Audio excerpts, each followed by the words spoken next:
안녕하세요. 서울대학교 산업공학과 DSB의 연구실 소속 석사과정 남주현입니다. 오늘 논문 세미나 주제는 진화 Embeddings V3 Multilingual Embeddings with Task LoRa입니다. 현재까지 인용 횟수는 11회를 기록을 하고 있습니다. 발표 순서는 Background, Overview, Method, Experiment, Conclusion 순으로 진행을 하도록 하겠습니다. 네, 그러면 먼저 텍스트 임베딩에 대해서 알아보도록 하겠습니다. 텍스트 임베딩이란 이 아래의 그림에서 보시는 것 같이 어떤 한 문장 또는 문서가 있을 때 모델을 거쳐서 임베딩이라는 의미적인 관계를 표현하는 것을 말하고 있습니다. 주요 활용 분야는 리트리버나 클러스터링, 그리고 분류 또는 아레이지 등에서 사용이 되어지고 있습니다. 그리고 텍스트 임베딩은 크게 4단계로 발전을 해왔습니다. 첫 번째 단계는 카운트 기반의 임베딩 모델입니다. 백 오브 더 워드나 TF-IDF, 엔그램 등이 대표적인 모델이라고 볼 수가 있겠습니다. 그리고 두 번째 단계에서는 물론 카운트 기반의 모델이라고도 볼 수 있지만 통계적인 기반이 좀 더 가미가 되면서 발전을 해왔습니다. 대표적으로는 워드2백, 패스트 텍스트, 글로브 등의 모델들이 있습니다. 그리고 세 번째 단계에서는 트랜스포머가 소개가 됨으로써 어떤 문맥적인 학습이 가능한 임베딩 모델로 진화가 되었습니다. 물론 대표적으로 버트, 엘모GPT 등의 임베딩 모델들이 있고요. 그리고 마지막 현재까지의 발전된 텍스트 임베딩의 모습은 특정 작업에 국한하지 않고 다양한 다운스트림, 즉 분류, 굴집화, 감성 분석, 검색 등의 다양한 다운스트림을 가능하게끔 임베딩 모델이 발전이 되어 왔습니다. 그리고 텍스트 임베딩은 다양한 태스크를 지원하는 것뿐만이 아니라 다국적 언어까지도 지원을 해주고 있습니다. 엠버트나 XLM 로버터 같은 경우는 100개 이상의 언어를 지원을 하는 모습으로 발전을 해왔습니다. 최근에는 BGM3나 MGT처럼 긴 문맥도 확장할 수 있도록 모델을 개선하고 있습니다. 그리고 이렇게 텍스트 임베딩 모델이 발전해 감에 따라 모델 크기가 커지고 계산 비용이 높아 실용성이 낮다라는 문제점이 있을 수 있는데, 게코라는 연구에서는 LM에서 지식을 추출하여 소형 인코더로 모델로 디스틸레이션 하는 방법을 제안하는 등의 모델을 소형화하는 연구도 계속 진행되고 있습니다. 그러면 오늘 소개해드릴 텍스트 임베딩 모델인 진화 임베딩스 V3에 대해서 간략하게 오버뷰를 진행하도록 하겠습니다. 진화 임베딩스 V3는 570밀리언 파라미터의 다국어 텍스트 임베딩 모델로 최대 8192 토큰 문맥을 지원을 하고 있습니다. 또한 작업별로 로라 어댑터를 적용시키고 있고 매트리스카 리프레젠테이션 러닝을 통해서 차원 축소까지 가능하게 하였습니다. 또한 ROP나 플래시 어테이션 2와 같은 최신 기술을 통합을 해서 비용 효율적이고 실용적인 솔루션을 제공하면서 다국어 및 긴 문맥 작업에서 높은 성능을 달성하기도 하였습니다.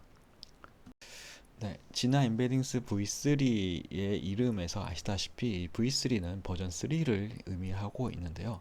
이전의 V1과 V2 모델과 비교를 해서 보면은 먼저 V1 같은 경우는 기반 모델을 로버타로 사용을 하고 있습니다. 그리고 영어 중심의 언어 지원을 하고 있고 최대 입력 길이는 512 토큰입니다. 주요한 기술이나 학습 방식은 기존의 텍스트 임베딩 모델과 유사하기 때문에 특별한 부분이 없지만 V2로 넘어가면서 기반 모델을 XM 로버타 그리고 다국어 지원을 하고 있는데 그 중에서도 영어, 독일어, 스페인어 등에 집중을 하고 있습니다. 입력 길이도 최대 8192 토큰으로 증가가 되었고 이 긴 문장들을 효과적으로 학습을 하기 위해서 알리바이라는 기술을 도입을 했고 멀티태스크 컨트라스티브 러닝을 적용을 하였습니다. 그리고 학습에서는 바이다이렉셔널 인퍼런스 로스와 다중 태스크 데이터를 사용하고 있습니다. 그리고 이제 V3 모델에 대해서는 이제 첫 뒤에서 또 추가적으로 설명을 하도록 하겠습니다. 네, 그러면은 지나 인베딩스 V3의 학습 방법에 대해서 프리트레이닝부터 설명을 드리도록 하겠습니다. 이 지나 인베딩스 V3는 XNM 로버타 모델을 기반으로 확장된 그 프리트레이닝을 수행하고 있고요.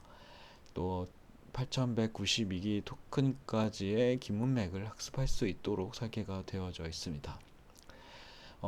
이 프리트레이닝에서 사용된 학습 데이터셋은 50개 이상의 언어를 포함하고 긴 문맥을 포함하는 문서로 중심으로 학습이 되어져 있습니다. 보시면은 cc넷과 위키피디아, 더 파일, 그리고 MC4 등의 데이터셋을 사용을 하고 있습니다. 그리고 이 지난 인베딩스 V3는 효율성 최적화를 위해서 다음과 같은 방법을 도입을 하고 있습니다.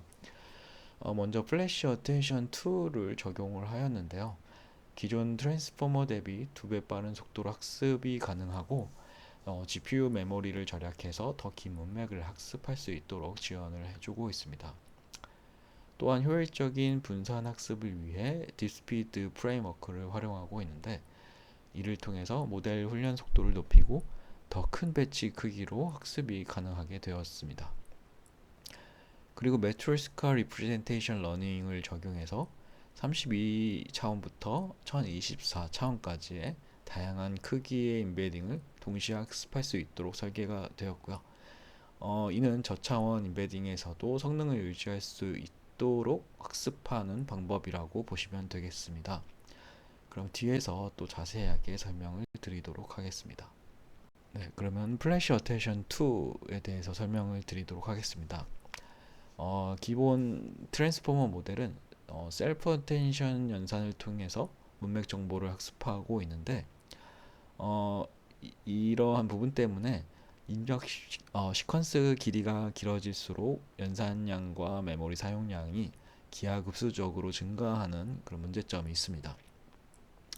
특히 여기 쿼리와 키 밸류의 다 프로덕트를 계산할 때 어텐션 스코어 매트리스는 n 제곱만큼의 시간 복잡도를 갖게 되고 밸류 값과 이제 곱해지면서 n 제곱의 d에 해당되는 메모리 공간이 사용하게 됩니다.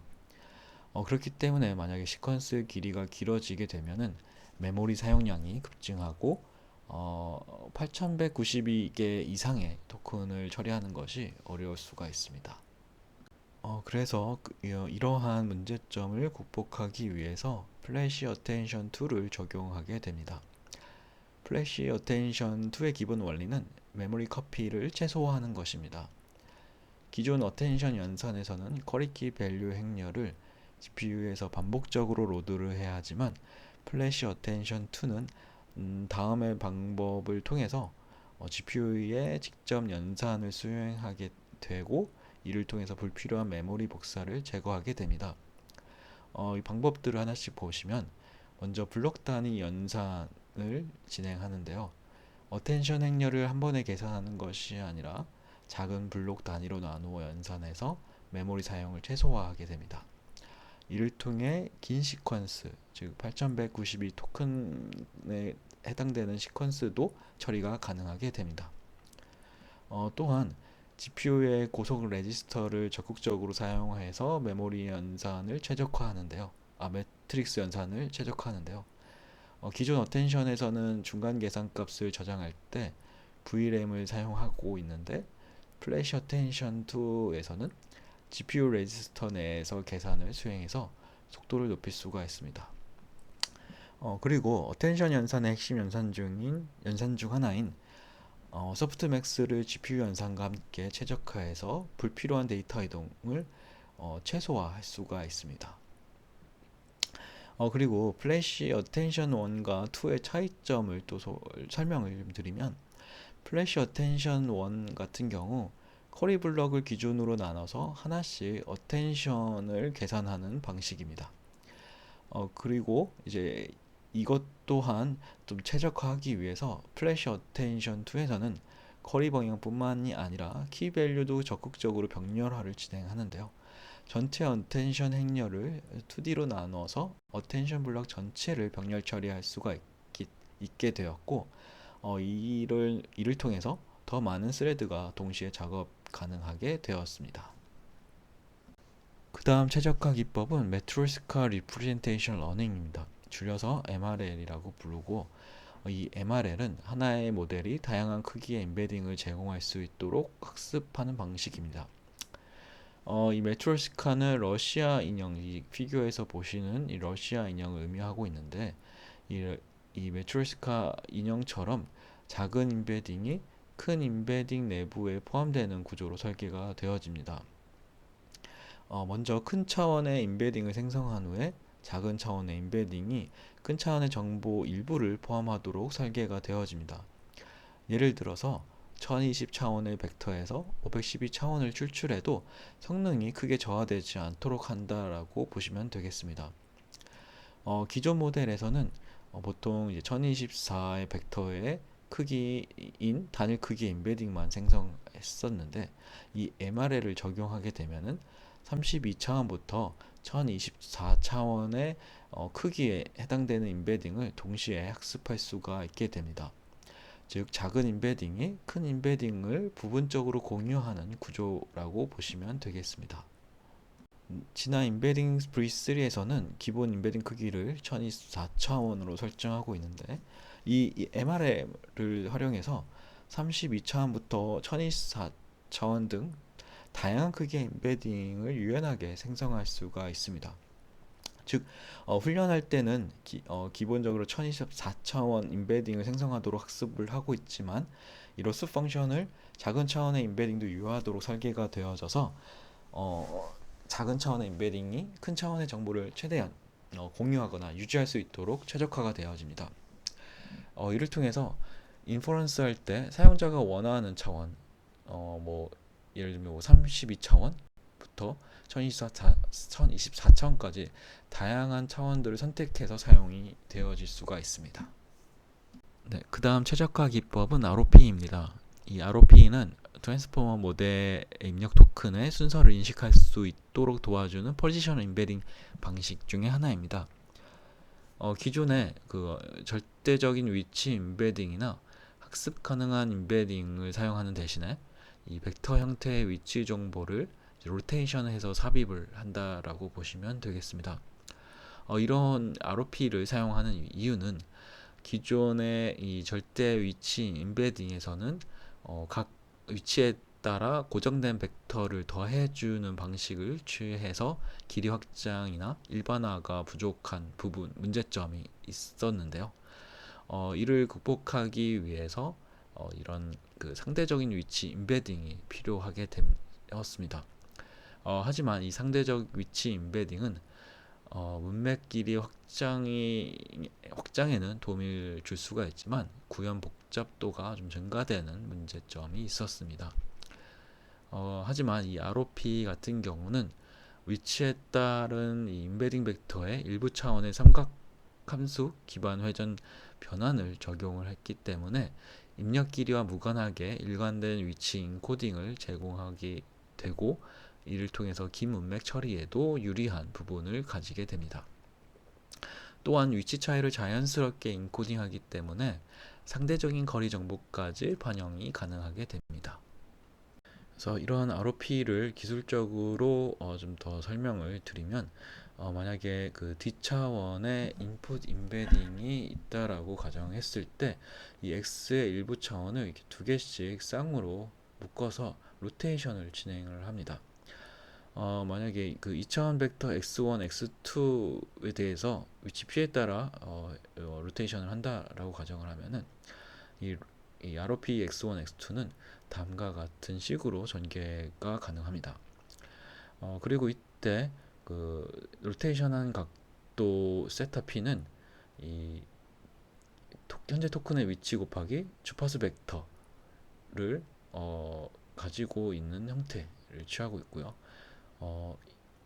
이런 결과적으로 입력 임베딩이 어떤 위치 정보에 따라 로테이션 되고, 이 로테이션 된 값들이 커리키 연산에 그대로 반영이 되어진다라고 보면 되겠습니다.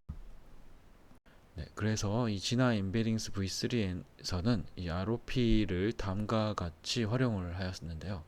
먼저 트레이닝 할 때는 어떤 낮은 로터리 베이스 주파수, 예를 들면은 베이스가 만인 값으로 학습을 진행을 하고 상대적으로 짧은 문장 중심의 훈련을 진행을 합니다. 그리고 인퍼런스 할 때는 이 로터리 베이스를 2만으로 증가시켜서 더 긴 문맥까지 처리가 가능하게끔 만들어 주었습니다. 이를 통해서 8192개 토큰까지도 성능 저하 없이 추론이 가능하게끔 진행이 되었습니다. 즉 이 ROP는 이 긴 문서 검색이나 RAG처럼 긴 입력이 필요한 환경에서 최적화된 기술이라고 보시면 되겠습니다. 네, 이렇게 프리트레이닝을 마치고 나면은 텍스트를 더 의미 있는 벡터로 변환할 수 있도록 파인 튜닝을 진행하게 됩니다. 이때 파인 튜닝 학습 방식은 Bidirectional Inference Loss를 사용하고 있는데 이 파인 튜닝을 할 때 먼저 짧은 문장쌍으로 학습을 하고 이후에 긴 문장쌍으로 추가 학습해서 롱 콘텍스트에 대한 대응력을 향상시키도록 설계가 되어지고 있습니다. 또한 짧은 문장이 긴 문장의 부분 문자열인 경우는 제거해주고 단순 패턴 매칭이 아닌 의미 기반 학습을 유도하도록 데이터 필터링도 진행을 하게 됩니다. 그리고 파인 튜닝을 진행할 때 로라 어댑터를 사용하고 있는데요. 이 로라라는 것은 원래는 어떤 LMM이나 사전 학습된 트랜스포머 모델을 효율적으로 파인 튜닝하는 방법으로서 모델의 전체 가중치를 조정하는 대신에 어떤 저차원 어댑터 행렬만 학습해서 메모리 사용량과 연산 비용을 획기적으로 줄이는 방식이기도 합니다. 보통 이 로라의 가중치 행렬 변환 과정은 기존 가중치 행렬을 W 제로라고 해서 이제 고정을 시킨 상태에서 학습 가능한 작은 저차원 행렬인 A와 B를 추가하여 모델을 업데이트하는 방식을 취하고 있습니다.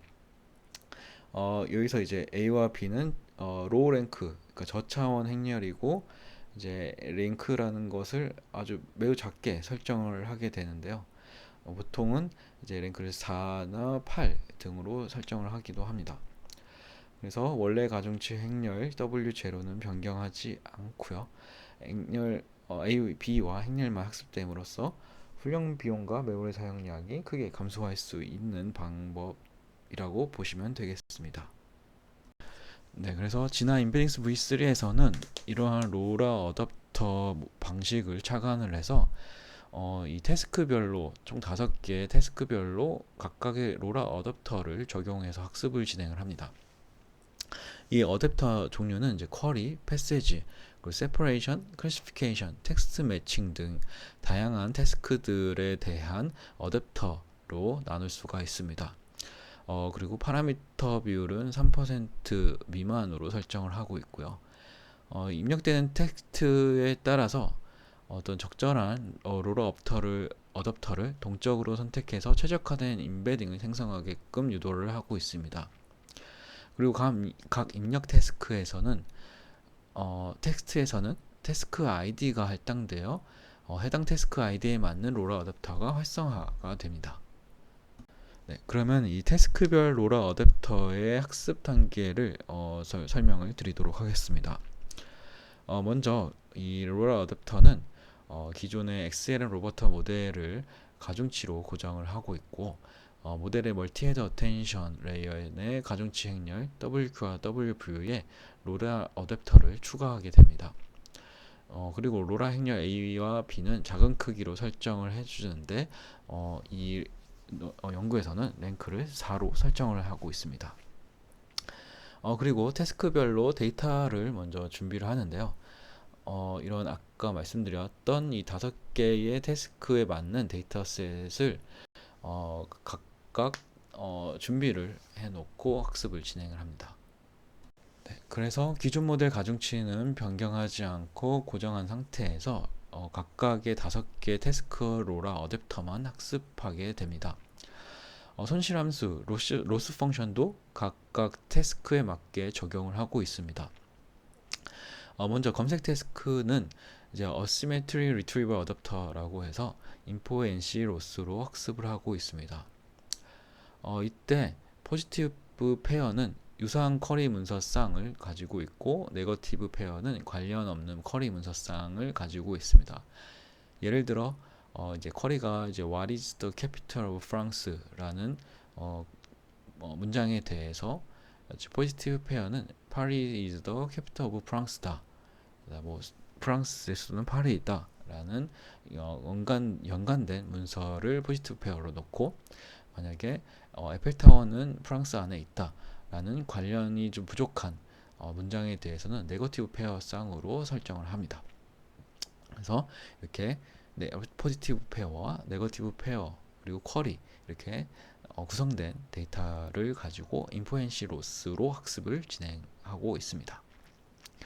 그리고 문장 유서 태스크에 대해서는 이제 텍스트 매칭 어댑터를 사용하고 있고, 이는 코센트 로스를 적용하고 있습니다. 이 코센트 로스에 대해서는 뒤에서 또 설명을 드리도록 하겠습니다. 그리고 분류 태스크는 이제 클래시피케이션 어댑터를 사용하고 있고, 이 또한 이 검색 태스크와 유사하게 인포엔시 로스를 사용하고 있습니다.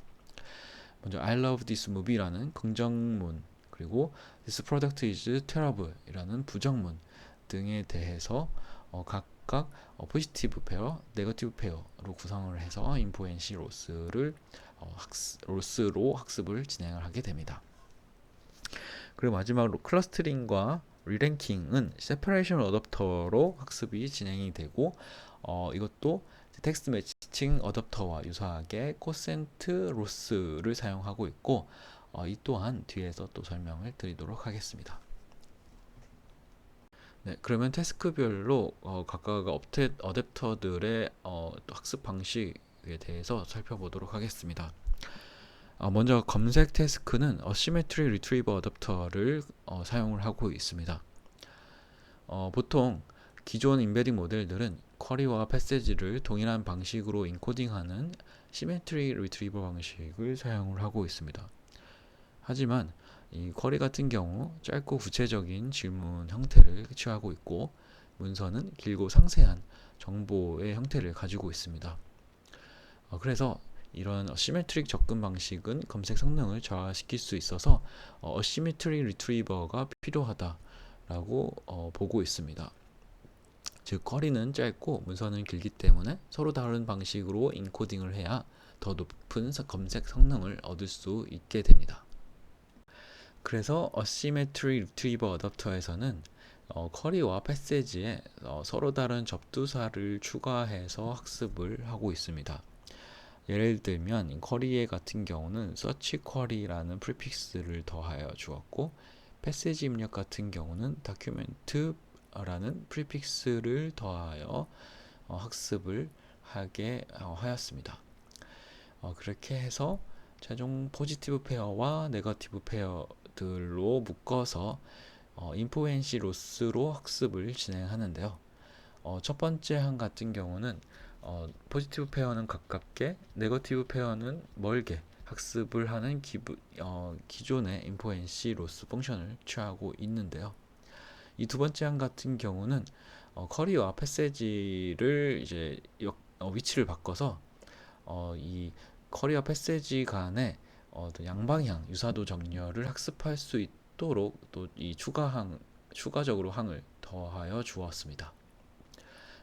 결국 쿼리에서 패시지뿐만이 아니라 패시지에서 쿼리의 방향도 의미 있게 연결되도록 만들었다라는 특징이 있습니다. 네, 그런데 이 어시메트릭 리트리버에 대해서 저자는 네 가지의 실패 유형이 있었음을 확인을 해서 분석을 하였는데요. 먼저 첫 번째 실패 유형은 문법이나 단어가 비슷한 엉뚱한 문서를 정답보다 더 높게 랭킹하는 유형이 있었고, 두 번째는 고유명사를 일반 단어로 오해해서 다른 의미의 문서를 선택하는 경우가 있었고요. 세 번째 유형은 질문이 복잡한 yes or no 형태일 때 적절한 답변이 아닌 연관된 문서를 가져오는 사례가 생겼다라고 하고 있습니다. 그리고 마지막 네 번째는 짧거나 비정상적인 저품질 문서라도 키워드가 포함되어 있으면 높은 점수를 주는 사례가 있었다는 것을 확인을 하였습니다. 그리고 이 각각 네 가지의 유형에 대해서 이 해결 방법을 제안을 하고 있는데요. 먼저 유형 첫 번째 유형부터 세 번째 유형까지는 synthetic failure case 데이터를 생성하는 방법을 제안을 하고 있습니다. 실패 유형별로 특정 쿼리, 포지티브, 네거티브 예제를 만들어 학습하고 하는 방법인데요. 예를 들면 실제 정답 문서 1개가 있을 때 실패 케이스를 흉내내서 네거티브 예시 7개를 생성하고 그 생성한 데이터로 리트리버 어댑터에서 추가 학습을 진행을 하였습니다. 그리고 네 번째 유형에서는 문서 품질 정보를 포함한 학습을 제안을 하고 있는데요. 이를 위해서 오픈 어시스턴트 프로젝트의 이 OASST 데이터셋을 활용하고 있습니다. 이 OASST 데이터셋에는 질문과 답변뿐만이 아니라 사람이 매긴 품질 점수를 포함하고 있습니다.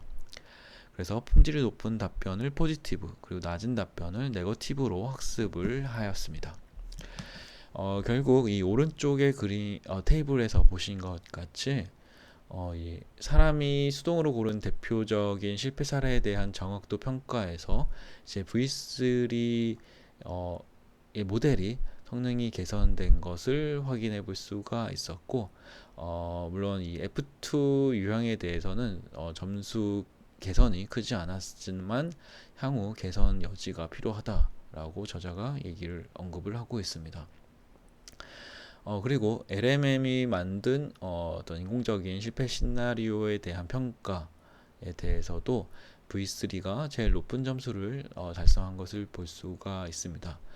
특히 그 F2 그러니까 두 번째 실패 유형에 대해서도 거의 완벽에 가까운 정확도를 달성한 것을 확인해 볼 수가 있습니다. 네, 그리고 텍스트 매칭 어댑터에 대해서 학습 방법을 설명드리도록 하겠습니다. 이 텍스트 매칭 어댑터는 이제 코센트 로스를 사용하고 있는데요. 두 문장상, 즉 어떤 쿼리와 패세지에 대한 유사도 순서를 맞추는 방식으로 학습을 진행하는데요. 이 수식에서 보시면 데이터셋에는 어떤 이 두 문장쌍에 대한 유사도 점수가 매겨져 있습니다. 그래서 그것을 기준으로 해서 Q1, P1이 있고 Q2, P2라는 쌍이 있을 때 유사도가 높은 Q1, P1에 대해서는 높은 점수를 주게 하고 덜 유사한 쌍에 대해서는 낮은 점수를 부여하도록 로스를 설정하게 됩니다. 네, 그리고 세퍼레이션 어댑터도 코센트 로스를 변형해서 사용을 하고 있습니다. 같은 그룹에 속하는 텍스트는 서로 가깝게, 다른 그룹 텍스트는 멀리 떨어지게 임베딩하도록 학습한다라고 보시면 되겠는데요. 이 식에서 보시면은 어떤 이 배치가 있을 때 이 배치는 같은 레벨을 공유하는 샘플들 간의 모든 쌍으로 구성이 되어졌다라고 보면은 이 B'은 이 라벨이 포함된 텍스트 샘플들의 집합으로 구성이 되어져 있습니다. 그래서 이 같은 레벨을 가진 텍스트끼리 쌍을 생성을 해서 유사한 그룹이 있는 쌍에는 높은 점수를, 그리고 덜 유사한 그룹이 있는 쌍에 대해서는 낮은 점수를 부여하도록 학습한다라고 보시면 되겠습니다. 네, 그러면 실험 단계를 설명을 드리도록 하겠습니다. 이 실험에서는 크게 이제 프리-트레이닝과 페어 트레이닝이라는 파인-튜닝 단계, 그리고 어댑터 트레이닝 단계, 이렇게 세 가지의 단계를 가지고 학습을 하게 되는데, 각각의 이 하이퍼 파라미터는 다음과 같이 정의가 되어져 있습니다. 그래서 프리-트레이닝 같은 경우는 숏 텍스트와 롱 텍스트로 또 나눠지고, 페어 트레이닝도 숏 텍스트와 롱 텍스트로 또 구분돼서 학습을 하고, 어댑터 트레이닝은 4개의 어댑터로서 구성을 해서 진행하게 됩니다. 각각 디바이스는 8개, 그리고 8개 2개, 그리고 어댑터에서는 1개씩 사용을 하고 있고, 나머지 하이퍼 파라미터도 참고를 해주시면 되겠습니다. 네, 그럼 이제 첫 번째 실험 결과는 진화 엔베딩 V3 모델의 백본으로 사용된 이 XLM 로보타가 이 어떤 성능을 보여주었는지를 실험하는 결과입니다. 즉 진화 엔베딩 V3가 뭐 로라 어댑터나 멀티태스킹 학습을 적용하기 전에 이 백본으로 사용된 XLM 로버타 모델이 잘 이 학습에 잘 어울리는지를 또는 잘 작동하는지를 평가하는 데 중점을 두었다라고 보시면 되겠습니다. 보시면은 이 짧은 학습만으로도 이 XLM 로버타나 엠버트 모델보다도 이 진화 XLM 로버타 모델이 성능이 더 개선된 것을 보실 수가 있습니다. 결국 이 백본으로 XLM 로버타를 사용하는 것이 뭐 맞다 정도로 보시면 되겠습니다. 네, 두 번째 실험은 진화 인베딩 V3가 다양한 문장 인베딩 태스크 벤치마크인 MTAP에서 얼마나 잘 작동하는지를 전반적으로 평가한 결과입니다. 먼저 영어 태스크에서 좀 강력한 성능을 발휘하는 것을 볼 수가 있는데요. 특히나 클래시피케이션이나 STS, 그 문장 유사도 태스크에서 최고 성능을 달성한 것을 볼 수가 있습니다. 또한 이 LMM 기반 모델인 E5 미스트랄 7B 모델보다도 성능 차이가 개선이 된 것을 볼 수가 있는데, 비록 뭐 1% 이하의 성능 개선이지만 파라미터 수가 570밀리언 대 7.1빌리언이라는 큰 차이로 훨씬 적기 때문에 이 진화 인베딩 V3의 모델이 더 효율적이다라고 볼 수가 있겠습니다. 또한 멀티링규얼 태스크 평가에서도 진화 인베딩스 V3 모델이 압도적으로 성능이 높은 것을 확인해 볼 수가 있는데요. 결국 이 진화 인베딩 V3가 효율성과 실용성이 균형적으로 잘 개선이 됐다라는 것을 보여주고 있습니다. 네, 그 다음 실험은 어떤 긴 문서의 인베딩 성능을 평가하는 롱 인베디드 MTAP 벤치마크에서 진화 인베딩 V3가 어떠한 성능을 보이는지 평가한 실험이라고 보시면 되겠습니다. 이 진화 인베딩 V3가 전체적으로 평균이 70.39로 가장 뛰어난 검색 성능을 보인 것을 확인해 볼 수가 있습니다. 특히 니들이나 패스키 그리고 QMSUM이라는 태스크에서는 뭐 압도적으로 1위를 달성한 것을 보실 수가 있고요.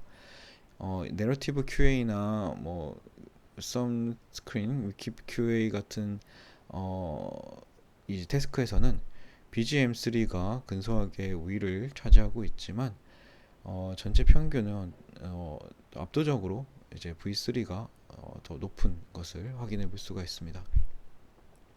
또한 이 ROP를 쓰지 않은 오픈AI의 텍스트 인베딩 3라지 모델과 비교했을 때 월등히 성능 차이가 있는 것을 확인해 볼 수가 있는데, 이는 ROP 등의 어떤 상대 위치 인베딩이 효과적이라는 것을 의미한다라고 볼 수가 있겠습니다.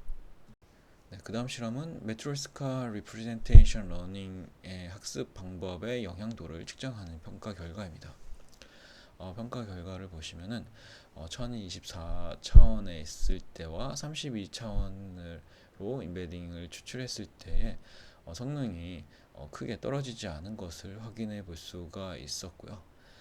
이는 이 실무에서 저장 공간을 아끼고 빠른 검색을 원할 때에 매우 유용하다라고 볼 수가 있습니다. 즉 가볍고 빠른 검색과 정확도를 모두 만족시킨 어떤 효과적인 설계를 보여줬다라는 것을 의미하기도 합니다. 네, 그리고 이 실험은 어시메트릭 리트리버에서 어댑터 개수와 인스트럭션 즉 어떤 프롬프팅을 넣었을 때의 검색 성능에 미치는 영향을 평가한 결과입니다. 보통 이제 보시면은 두 개의 어댑터를 사용하는 것이 대부분의 태스크에서 더 좋은 성능을 나타낸 것을 확인해 볼 수가 있습니다. 즉 쿼리와 다큐멘트는 본질적으로 다르기 때문에 분리된 인코딩 방식이 효과적이다라는 것을 입증해 주고 있습니다. 또한 인스트럭션을 사용하는 것이 대체로 성능 향상에 도움이 되는 것을 또 확인해 볼 수가 있는데, 물론 일부 사이펙트 태스크 같은 부분에서는 인스트럭션이 없을 때에 더 효과가 있다는 것도 보일 수가 있었습니다.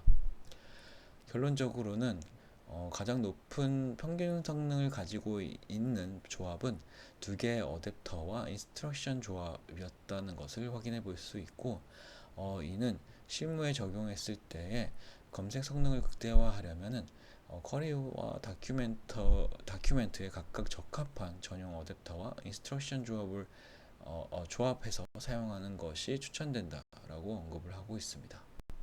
네, 결론입니다.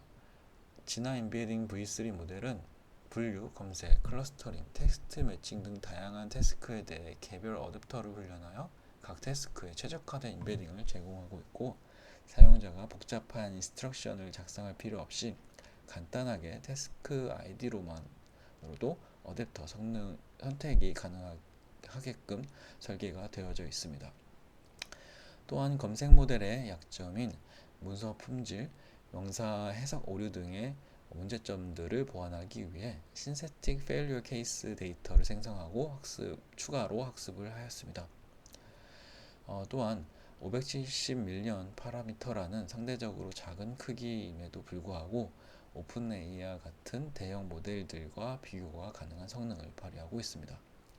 특히 MTEP 평가에서 영어와 다국어 태스크 모두 우수한 성능을 달성을 한 것을 볼 수가 있었습니다. 그리고 ROP 기반 위치 인베딩과 롱텍스트 학습을 통해서 8192 토큰 길이까지 처리가 가능하고, 롱 인베디드 평가에서도 최고 성능을 입증을 하였습니다. 그리고 매트리스카 리프레젠테이션 러닝 기법을 통해서 사용자가 원하는 인베딩 차원으로 줄여도 성능 저하 없이 활용 가능하게끔 설계가 되어져 있었습니다. 네, 그러면 오늘 논문 발표는 이것으로 마치도록 하겠습니다. 감사합니다.